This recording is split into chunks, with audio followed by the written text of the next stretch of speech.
In this video, we will cover specifying export setup options and exporting to various file formats. When working in Revit, you may need to export to various file types for use in other programs.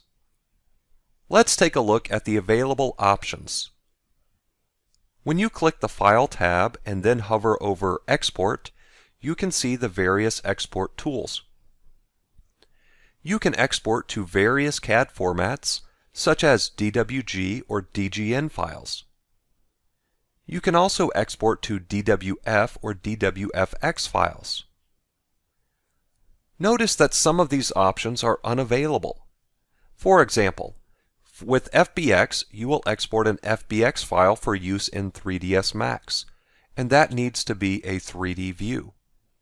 So for example, when I open the 3D electrical view and then go back to the Export FBX option, it's now available. You can also open a family file and then export all of the family types to a text file. You can also export to a GBXML file, create an IFC model, or an ODBC database. You can also export images and animations. This is useful for exporting renderings to images or exporting walkthroughs.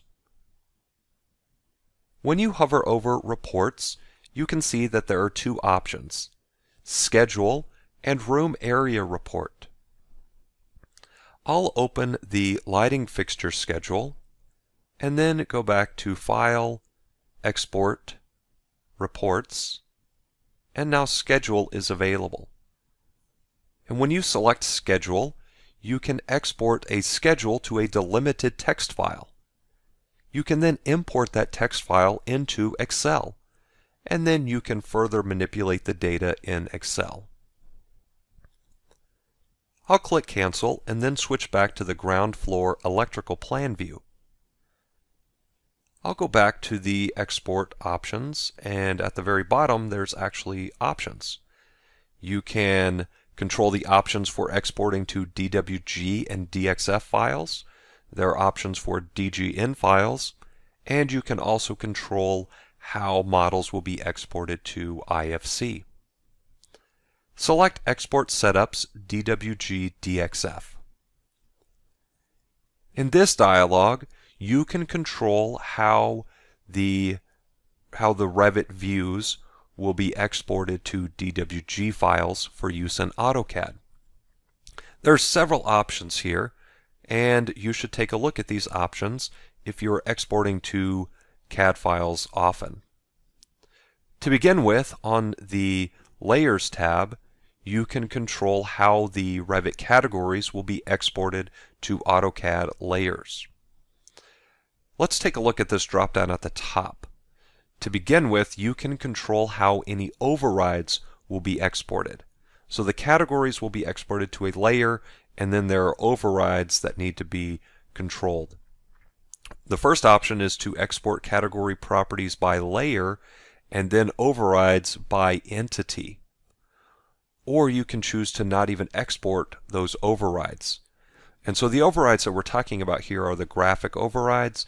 So if you have filters and you're controlling certain objects, the graphics of certain objects by a filter, then those overrides can be exported, or you can choose for them not to be exported. You can also choose for those overrides to be exported as a new layer. And then after that, you can choose the layers and then the color ID and how those Revit categories will correspond to those. There are certain standards that you can use. So for example, you can use the AIA standard, and then you can see the layers and color ID for each category. And you can make adjustments as needed. Next, on the Lines tab, you can control the line styles and how those will be exported. You can control the patterns, which is similar to the lines, and then also the text and fonts and how those Revit text will be exported to the DWG file. On the Colors tab, you have three options for how colors are exported. You can choose to use index color, or you can choose to use those specified in the object styles, which is the true color RGB values, or you can choose for those that are specified in the view, which once again are the true color RGB values.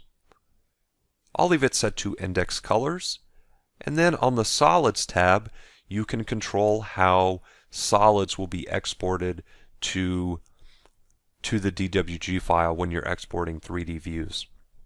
You can choose Polymesh or ACIS solids, and I'd recommend that you do a couple tests there and see which option is going to work best for you. On the Units and Coordinates tab, you can control the units and coordinates, obviously. For the units, you can choose an option for one DWG unit is either a foot, an inch, a meter, centimeter, or a millimeter. And then you can control the coordinate base, which can either be based on the shared coordinates or the internal origin.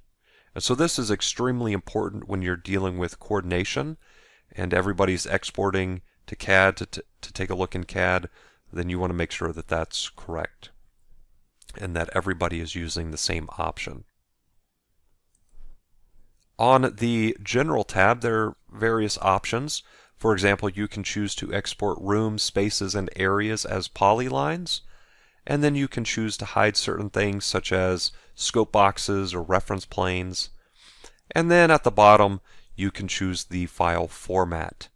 And so that's something important to pay attention to. Be aware that you can create a new export setup and then save that. You can save those options, and then we'll see how that can be used. I'll click OK to close the dialog, and then I'll click the File tab and select Export, CAD Formats, DWG. And then the first option at the top is Select Export Setup. So when you create a new export setup with all of your customized options, you can then select it here.